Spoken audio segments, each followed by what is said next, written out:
తెనాలి తెలివి, మాయగాళ్ల ఆట కట్టించిన రామలింగడు. పరిచయం. అది విజయనగర సామ్రాజ్యం. కృష్ణదేవరాయల పాలనలో ప్రజలంతా సుఖసంతోషాలతో ఉండేవారు. కాని అప్పుడప్పుడు పరాయి ప్రాంతాల నుండి వచ్చే కేటుగాళ్లు అమాయకులను మోసం చేస్తుండేవారు. అలాంటి ఒక గ్రామంలో ఒంటరిగా నివసిస్తున్న ఒక ముసలవ్వ ఇంటికి 4 వ్యక్తులు వచ్చారు. అవ్వా, మేము కాశీయాత్రకు వెళుతున్నాం. చాలా దూరం నుంచి వచ్చాం. కాస్త అలసటగా ఉంది. మీ ఇంట్లో చిన్న గదిని అద్దెకు ఇస్తే కొన్ని రోజులు ఇక్కడే విశ్రాంతి తీసుకుని మళ్ళీ మా ప్రయాణం సాగిస్తాం. నాయనా, నేను ఒంటరిదాన్ని, నాకెందుకు అద్దే? మీరు ఇక్కడ ఉండేది కొన్ని రోజులే కదా. నాకు డబ్బులు వద్దు, ఏమీ వద్దు. మీ భోజనానికయ్యే ఖర్చు ఇస్తే చాలు. మీరంతా నా బిడ్డల వంటివారు. బంగారు నాణాలకుండా వింత షరతు. కొన్ని రోజులు గడిచాయి. ఆ 4 అవ్వ వద్ద ఎంతో నమ్మకంగా నడుచుకున్నారు. ఒకరోజు ఒక బరువైన కుండను తెచ్చి అవ్వ ముందు పెట్టారు. అవ్వా, ఇందులో మా జీవితకాల కష్టార్జితం అంటే బంగారు నాణేలున్నాయి. దీన్ని భద్రంగా దాచాల్సిన బాధ్యత మీదే.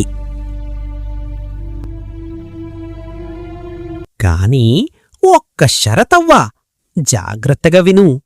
మేము 4 కలిసి అడిగితేనే ఈ కుండ మాకు ఇవ్వాలి. మాలో ఒక్కరొచ్చినా 2 నువ్వు దీనికివ్వకూడదు, సరేనా? సరే నాయనా, మీ 4 సాక్షిగా ప్రమాణం చేస్తున్నాను. మీరు 4 కలిసి అడిగినప్పుడే ఈ కుండ మీ చేతిలో పెడతాను. దొంగల కుట్ర, అపహరణ.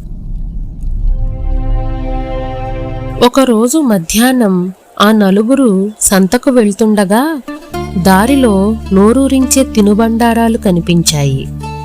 కాని వాళ్ల దగ్గర చిల్లర లేదు. అప్పుడు 4వ దొంగ మనసులో ఒక దురాలోచన పుట్టింది.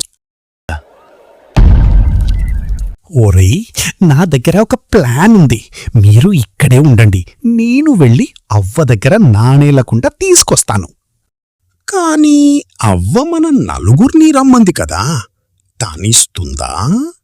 మీరు దూరం నుంచే సైగ చెయ్యండి, నేను చూసుకుంటాను. 4వ దొంగ పరుగున అవ్వ దగ్గరకు వెళ్లి కుండ ఇవ్వమన్నాడు.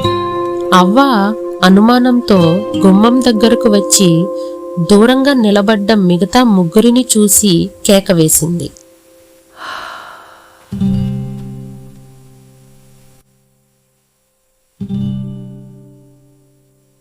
నాయనా, ఇతగాడు కుండ ఇవ్వమంటున్నాడు, ఇవ్వవచ్చా? ఇవ్వవచ్చు, త్వరగా ఇవ్వు. వారి ఉద్దేశం చిల్లర డబ్బులు తెమ్మని. కాని అవ్వ కుండ గురించి అడుగుతోందని అనుకోలేదు. అవ్వ నమ్మకంతో కుండను అతనికి ఇచ్చింది. అంతే, వాడు ఆ కుండను చంకన పెట్టుకుని చీకటి దారిలో మాయమైపోయాడు. రభస, రామలింగడి ప్రవేశం. ఎంతసేపటికి 4వ వాడు రాకపోవడంతో మిగతా 3 ఇంటికి వచ్చారు.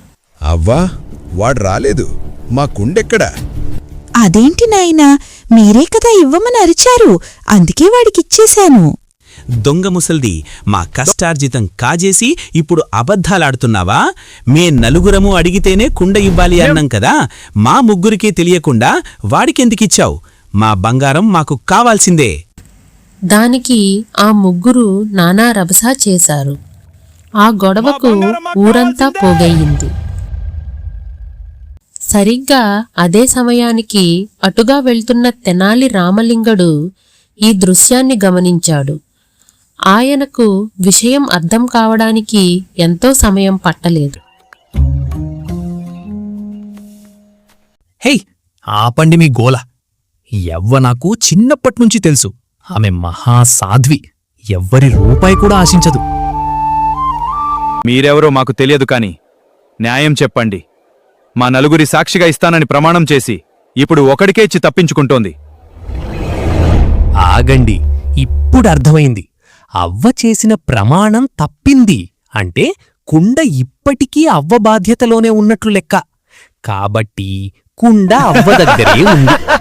అద్ది ఇప్పుడు చెప్పావు న్యాయం. త్వరగా ఇప్పించు మరి.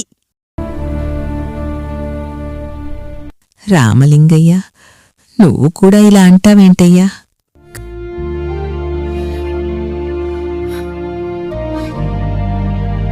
కానీ నాయనలారా, మీరే కదా చెప్పారు నలుగురము కలిసి వస్తేనే కుండ ఇవ్వాలి అని.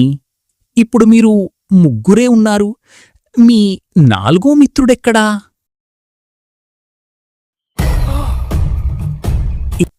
వాడు పారిపోయాడు. వాడెక్కడున్నాడో మాకు తెలియదు. అయినా వాడో దొంగ వెదవ. వాడెక్కడున్నాడో ఎవ్వరికి తెలుసు? మేమున్నాం కదా అని పట్టుపట్టారు. అదే మరి. మీ ఒప్పందం ప్రకారం నలుగురూ కలిసి రానిదే అవ్వ ఆ కుండను మీకివ్వకూడదు. కాబట్టి మీరు వెళ్ళి మీ నాలుగో స్నేహితుణ్ణి వెంటబెట్టుకుని రండి. అప్పుడు అవ్వ మీ కుండ మీకిస్తుంది. అంతవరకు మీరు ఆమెను ఒక్క మాట కూడా అనడానికి వీల్లేదు. మీలో ఒకడు దొంగైతే మీరూ దొంగలే అన్నమాట.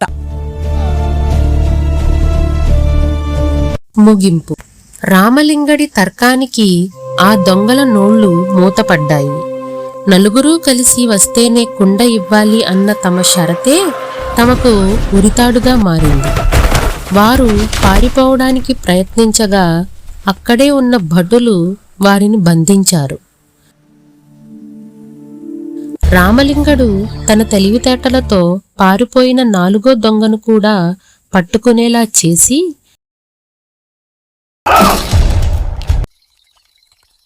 అవ్వ మీద పడ్డ నిందను తొలగించి